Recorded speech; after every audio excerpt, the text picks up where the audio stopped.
Hello everybody, this is the M-Crew Dude. Do you remember Sabrina the Teenage Witch? I'll give you a little history so this is not a big waste of time. The character of Sabrina Spellman originated in an issue of Archie's Madhouse Comics, issue 22 in 1962, and since then she became her own series of comics and eventually became portrayed by Melissa Joan Hart in the sitcom Sabrina the Teenage Witch in 1996. For such a unique setup, it seemed unnecessary to do animated spin-offs, but they did it anyway! A few years later, the first animated series appeared. With bad animation, dumb exposition, and writing that feels like it was done by a 5th grader, the animated series tried to be charming but mostly came across as confused and pathetic. I used to watch this a lot on Disney and, I really regret it, but I'm making up for it now! So the appropriately named Dick Studios decided to make a movie based on this series called Sabrina, Friends Forever. So this travesty begins with a short lecture by Sabrina followed by the celebration of her 13th birthday. Jolly good witchlet, for she's a jolly good witchlet, for she's a jolly good witchlet.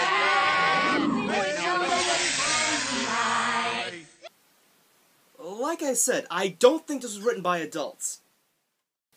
Sabrina's worried that she might not be accepted to Witch Academy due to the fact that she's a half-witch, as indicated by the star in her hand. I don't remember that from the series. But a package arrives and Sabrina scares the easily scared fairy troll thing and opens the box, which contains a message from the Queen of Witches named Enchantra. Salem? It's a hologram. She can't see us. Show some respect. Oh dear God, what did they do to Salem?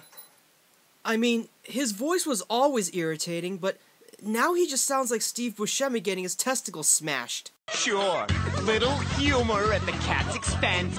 Sabrina also receives a wand, but I really don't get that. If they can just shoot magic out of their hands, then what's the point? It must be that rite of passage, like every Batman fan must watch the Schumacher films to truly be worthy of the title. They build up more expectation of the new school as Hilda and Zelda, Sabrina's two aunts, brag about their success as most outstanding students, and even Salem gets a magic amulet for, I don't know, being a dick.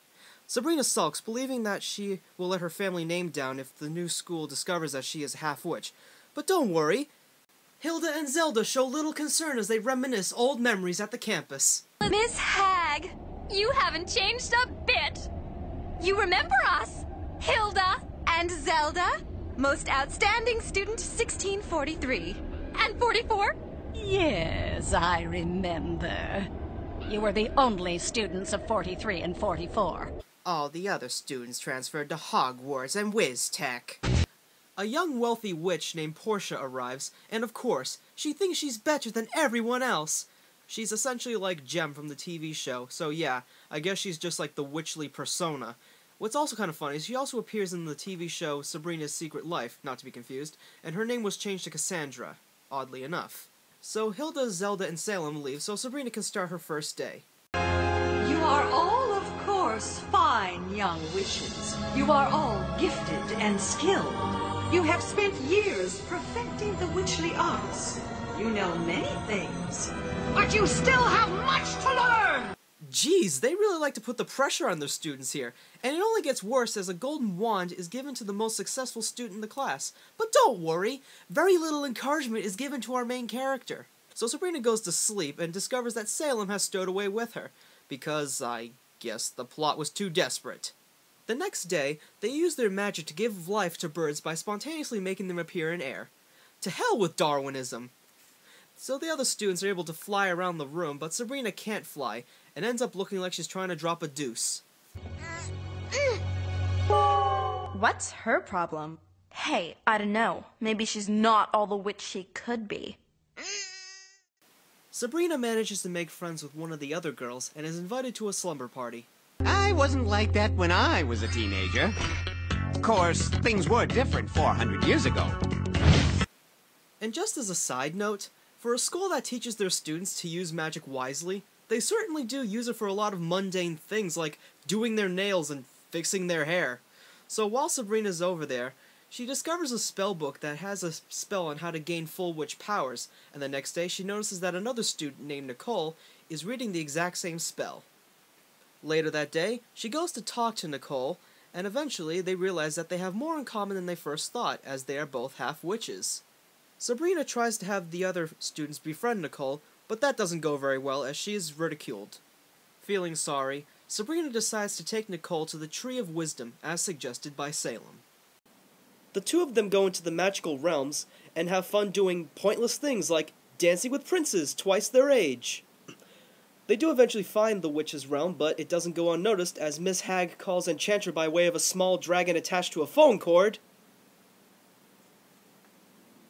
and tells her about Sabrina and Nicole's escape, so Enchantress sends two bumbling goblins after them. Gee, the skinny dude and the fat dude, that always works out. After Sabrina and Nicole use their magic together to escape from a pit of quicksand, they go off and continue their search for the tree. They eventually come across the tree, who is said to grant wishes, and they ask him about becoming full witches.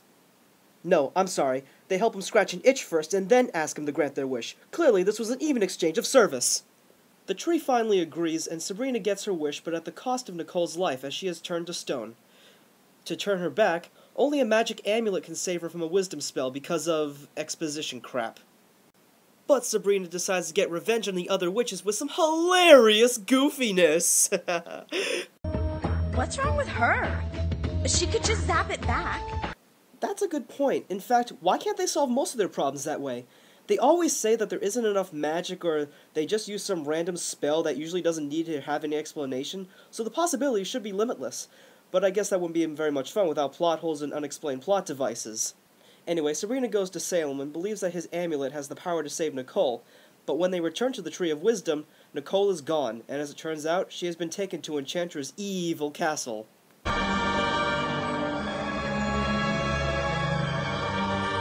Oh well, you can always find a new friend. Salem! Just kidding! Well, that was pointlessly heartless. So they come to the conclusion that the only way into the castle is by turning themselves into bats. Sorry, I got a horrible allergy to bats. But a few mix-ups do occur. Sorry. Do you have any idea how embarrassing this is for a cat? Well, it wasn't the first time he was turned into a mouse, so that's quite a stroke of bad luck there, Salem. So, anyways, Sabrina and Salem fly into the castle but are spotted by the two goblins. They argue with each other while our two heroes escape and turn themselves into caterpillars. See, I told you we shouldn't go for the obvious. Only one thing. I'm allergic to caterpillars. Achoo! Really? They had to use the same bad joke twice? Who is allergic to caterpillars anyway? How many other bad allergies are there out there? I had a buddy CJ who was allergic to circles, and that's why he could never play Sly Cooper properly, or order any toppings on his pizza, or even eat a whole pizza for that matter. So Sabrina makes slime appear on the stairs to trip up the goblins, which is practically unnecessary, seeing how she could just make them disappear, I suppose. Get out of the way! Okay, I take it back, that's actually kind of funny. This is all your fault. It's not! It's too. It's not! So they finally find Nicole and try to use Salem's amulet to save her, but as it turns out, it doesn't work, as Salem lied about winning it and actually bought it as a cheap knockoff. If that's the case, then why did they come all this way just to be put in danger? Seems pretty stupid to put all that faith in a fake amulet, but since when has Salem done the righteous thing anyway? So Sabrina feels heartbroken and tries to commit suicide by turning herself into stone. You might think she's trying to give her powers to Nicole, but nope, she just doesn't say that. Just screw it all and turn into a statue. Just hope the pigeons don't find you. Enchantress stops her and reverses the spell herself, impressed that Sabrina had finally learned to be true to herself, which is ironic, but don't really think about it, it's really not worth it. You learned the 3 principles of witchdom. A witch uses magic wisely. A witch is true to her friends. And a witch?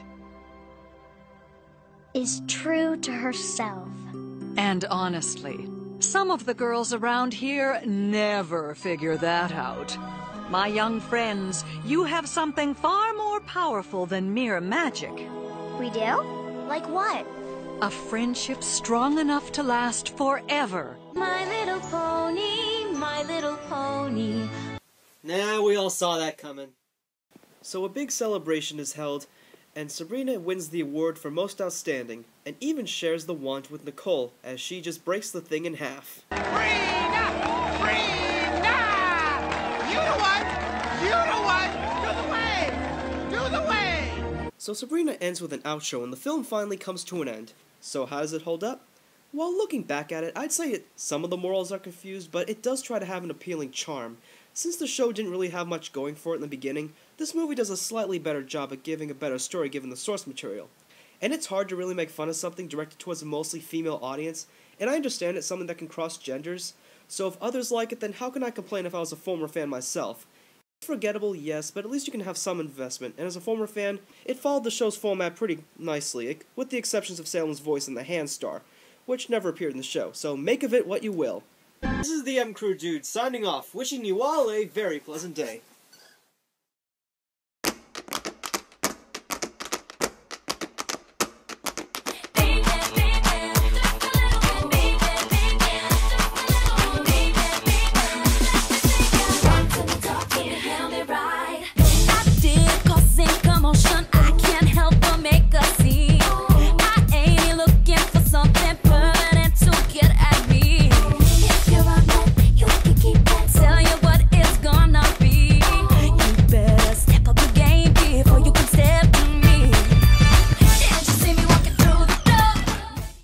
This scar wrestling a monkey at the county fair. Sweet.